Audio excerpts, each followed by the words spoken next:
to make questionable life decisions. After starting stand-up later in life, he spent the last several years winning over audiences with his smart, self-aware, and sometimes dangerously honest comedy. Please welcome to our stage our longtime friend and first-time headliner, Scott Schaefer!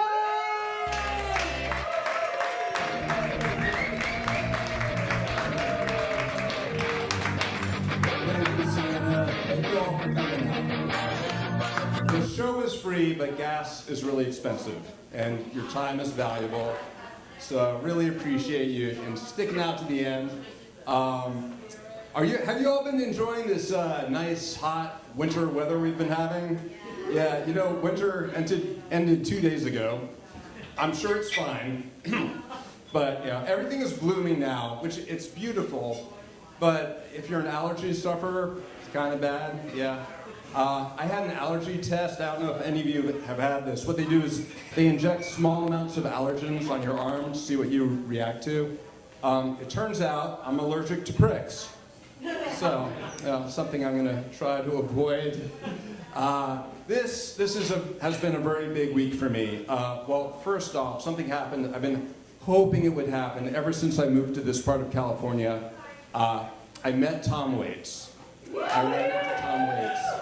And it is true, though, what they say about how you should never meet your heroes. I never understood that expression, never meet your heroes, but it's true because it might turn you into a gibbering idiot.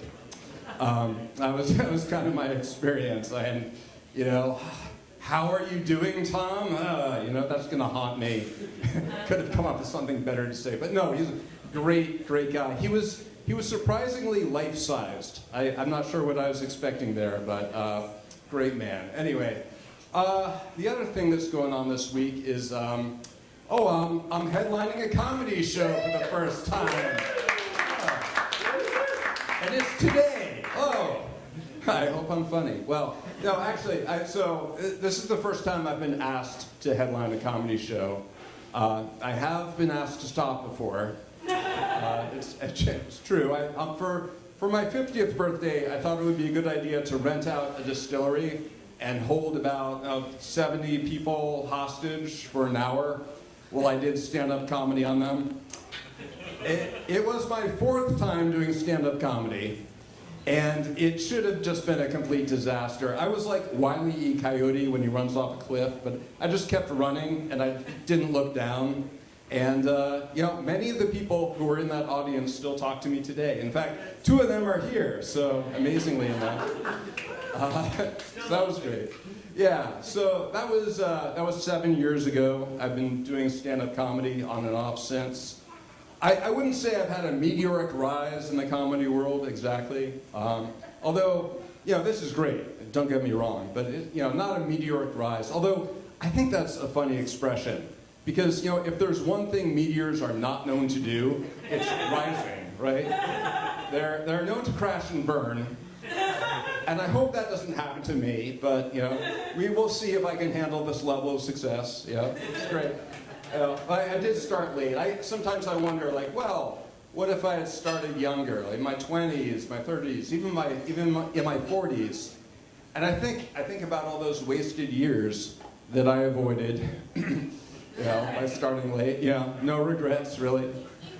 I'm referring to my notes a little bit.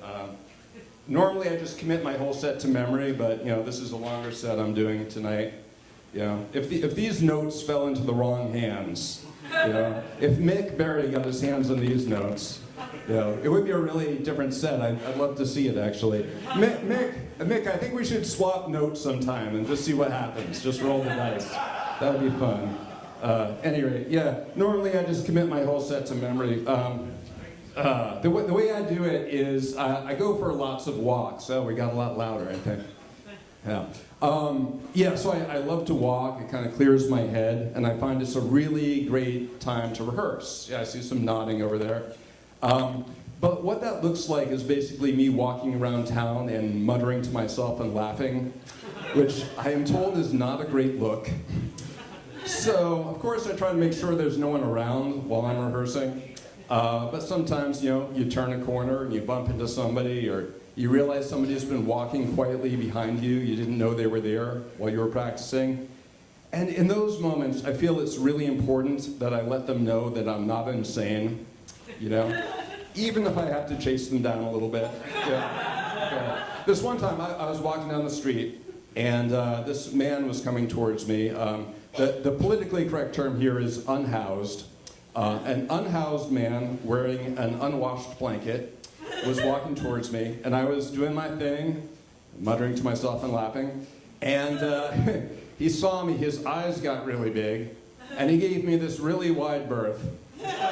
And so, normies, the unhoused, the stand-up comedians, that was my takeaway from that moment, which seems fair, at least in my case, you know. Yeah, people ask me sometimes, like, why do I do stand-up? You know, is it for the money or the fame? And, you know, no, it's not for any of those things. It's for the delusion that there will be money and fame, of course, and, you know, and the craft. You know, but, you know, when people find out I do stand-up comedy, they usually say the same thing. I'm sure everyone gets this who does stand-up comedy. People say, oh, well, tell me a joke. Which, it's completely understandable. I mean, you're kind of like implying that you're funny, you know, if you say you do stand-up. I mean, if not, like, what are you even doing, right? But at the same time, nobody ever says, oh, you're a mortician? Well, embalm something, you know? Nobody ever says that. It feels like it's kind of a challenge.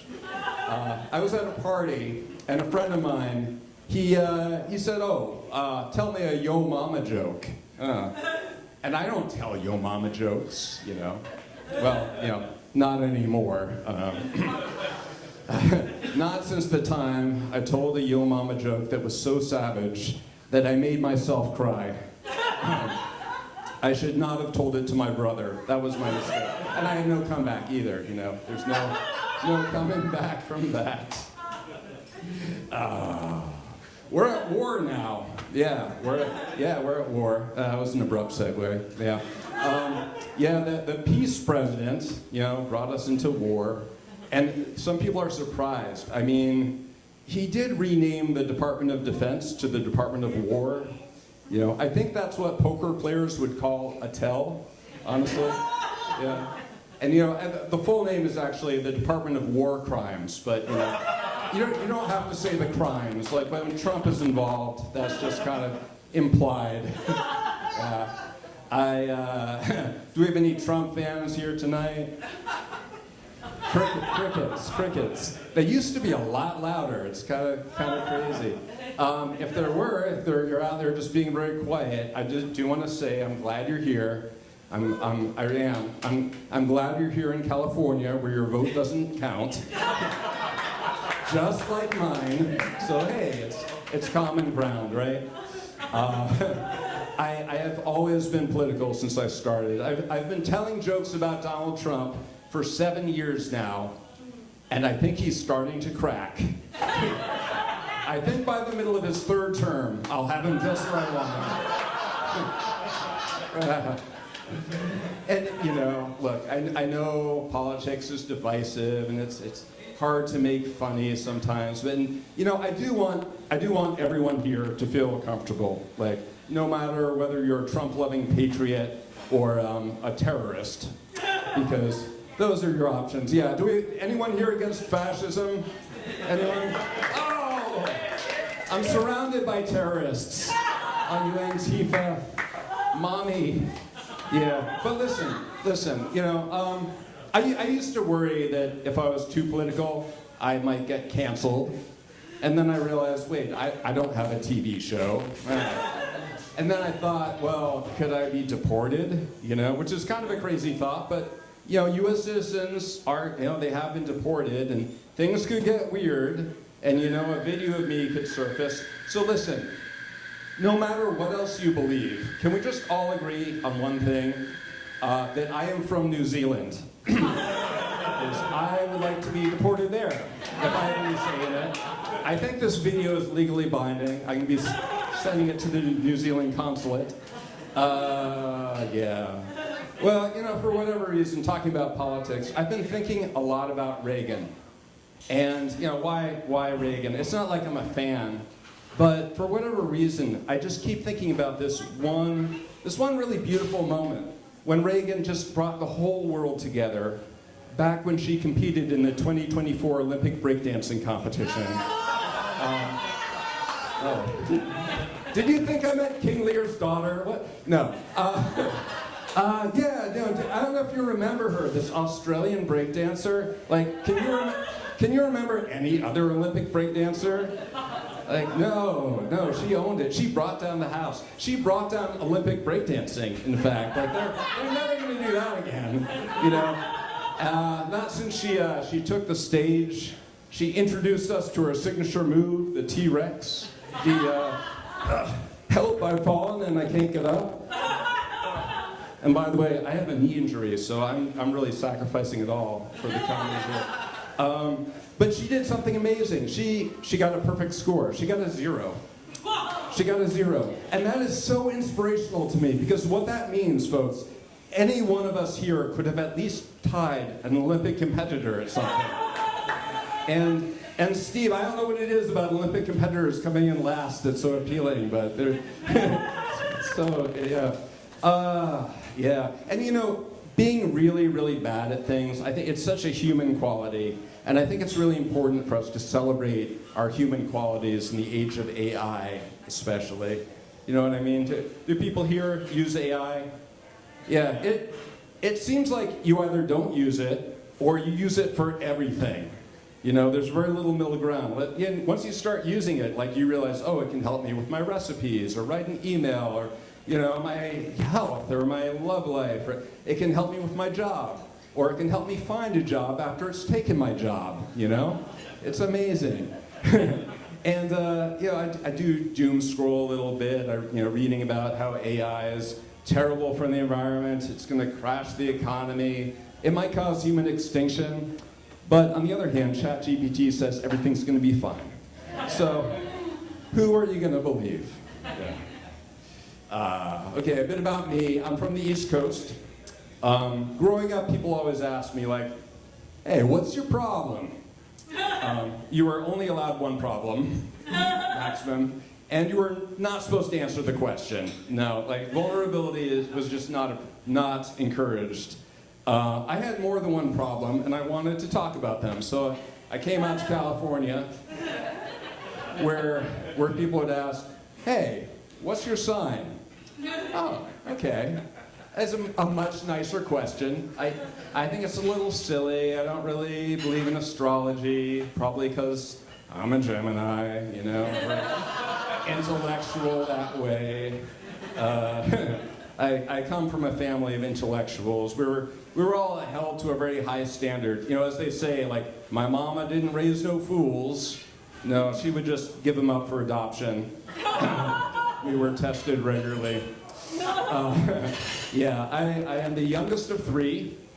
I think birth order is just kind of wild, because on the one hand, it's just kind of arbitrary, but it just gets imprinted on you, and it sticks with you for your whole life. Like, you think of yourself as the oldest, the middle child, the youngest. In my case, the youngest. Like, I could be the oldest guy in the nursing home and still feel like I was the youngest on some level. Like, I'm the youngest.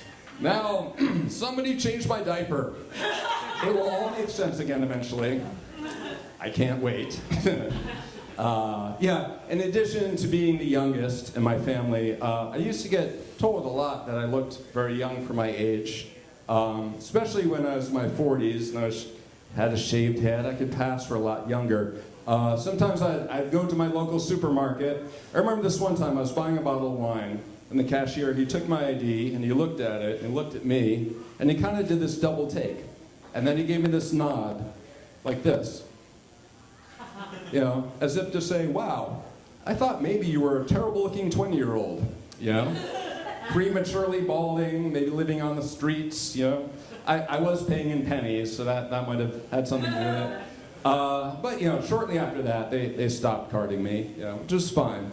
But 3 years went by, I went back there, was buying wine, and the cashier asked to see my ID. And I took it out, I handed it over, I was like, oh, we're still doing this? And she took it and she said, Yeah, I just wanted to see if you were eligible for our senior discount. Ouch. Yeah, how dare she? I wouldn't have been eligible for that discount for another year. Yeah, hurt my feelings. But if you're keeping track, in the span of 3 years, my supermarket went from checking to see if I was under 21 to seeing if I was over 55. According to my supermarket, I aged 34 years in the span of 3 years. Divorce does take a heavy toll. It's true. I am divorced, and I know what you're thinking, like a stand-up comedian who's divorced. Like, what a rare bird am I? Yeah, I get it. Being divorced, it's weird. I have a lot of friends who are married, who a lot of them knew me when I was married, and often, when they look at me, it's with this expression that just says, "You poor, poor, poor lucky bastard." I'm so glad my wife didn't divorce me, and I wish I were you. And I get it, like being married is hard, being divorced is hard. Probably being the Pope is hard. I've only been 2 of those things, so I wouldn't know, but I'm assuming. And it upends your life, But even though I'm divorced, I still have needs. I do, I think you probably know what I'm talking about. Groceries. I need groceries. We used to shop at Whole Foods, but I can't do that anymore. Not when I'm paying child support. So, I've been playing the field, as they say, looking for that supermarket. There's Lucky's. That's an interesting one. I feel like if luck is involved in your shopping trips, things are just not going well for you. Get to the checkout counter, like, "Come on, Bank of America. Baby needs new formula." Declines. All right. I'm gonna double down on the Chase card, grab a Snickers bar, What else? There's Safeway. But if you're divorced, that name's kind of insulting. I mean, you tried the Safeway. You were married. It didn't work out. So, what's left? Well, I think I have found the one I want to tell you all. And you don't have to be divorced to shop there, but I think it really helps to understand the whole vibe. I'm talking about Grocery Outlet, of course. Yeah, Grocery Outlet, which is perfect for the divorce. They're like, first of all, it's cheap, but more importantly, they don't just sell food there. They sell broken dreams. I was in there, I saw this box, Dave's Flavor Infused Hive to Table Honey, $25 marked down to $8. And, you could tell Dave had high hopes for this product. He probably hoped it would end up in Whole Foods one day, and things just do not work out the way you hope sometimes, Dave. I feel you. I wouldn't say that they sell expired food there. I wouldn't go that far. But the food might expire on the way to your car, I found, so you kind of have to hustle. Sometimes I've gotten home from a trip there and unloaded and realized I've just had the thrill of dumpster diving with the legitimacy of commerce. That is a hard word to say. Why did I put that myself? And then, dating at our age, it can be tricky, right? Like we have our lives, we have our houses and jobs and whatnot, our relationships. You can't just merge the way you might when you were younger. And I wrote a little song about it, which I think I might play for you.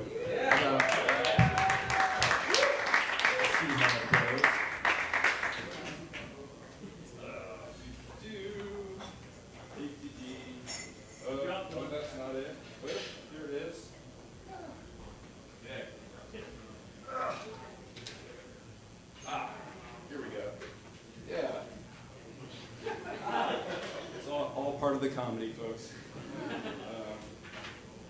Okay, here we go. Well, this is a little song I wrote about, a situation that I imagined and any resemblance to any person, living, dead, or in the audience. Purely coincidental, perhaps.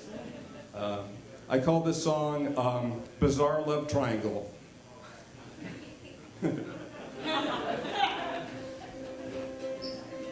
Can you hear it?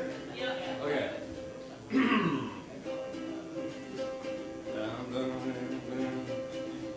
I see the way you look at him, I see how he looks at you. Sometimes I get so jealous, I just don't know what to do. See you too in the street, I see you in the park. When I try to talk to you, I'm interrupted by his bark. You're in love with your chihuahua. You're in love with your chihuahua. Oh, you're a groovy mama, but you're in love with your chihuahua. I spent the night in your guest room, that's where I laid my head. I got so many kisses from your little furry friends. He's a very sweet dog, I am sure he's purebred. But when I go to kiss your face, I get his tongue instead. You're in love with your chihuahua. You're in love with your chihuahua. Oh, you're a groovy mama, but you're in love with your chihuahua. His ancestor was the great gray wolf. Sometimes I feel like a beast myself. But he's the alpha, I'm the beta. He gets the bed, I get the crater. I feel you got me on the shelf. And it makes me wanna, everybody join in here, it makes me wanna howl. Cause you're in love with your chihuahua. You're in love with your chihuahua. Hey there, groovy mama. Can I be your chihuahua?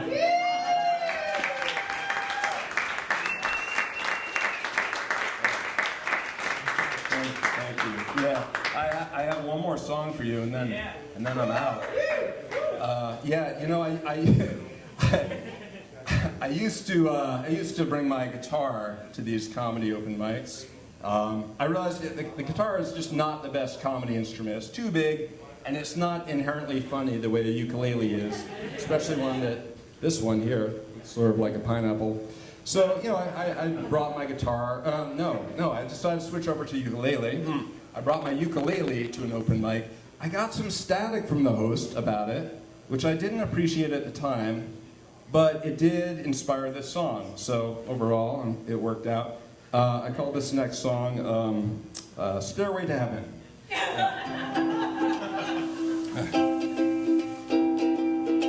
You might recognize some chords from the last song. I don't know that many. One night, I hopped in my Toyota, drove all the way up to Santa Rosa to play my ukulele for a crowd. But they called it cultural appropriation. My ukulele came from another nation. So I went back home and I cried. But as I sat there crying on my knees, I Googled it, found the uke's Portuguese originally. So I wrote this song in reply. Let's go to Hawaii, take the ukuleles, take the ukuleles, take them back to Portugal. Which I don't mean that. It's just, if I don't get to play mine, I don't see why anyone else should. Listen, Portuguese. This is my ukulele. I named my ukulele Haley Bailey. My lady Haley Bailey ukulele. Last night, my little ukulele whispered these words. Okay, I gotta stop here. This next part's not appropriate for children or anyone. When you're divorced, you get lonely sometimes, and I'm not gonna say anything more about that. Let's see, picking up the song a little bit later. Ain't nothing but a hound dog. Was written by two white Jews, it's true. Big Mama Thornton sang it, and Elvis too. Which version do you like? You don't have to choose. Let's have cultural appreciation for the people of every nation and occasional musical relations with the ukuleles that we love. Thank you very much.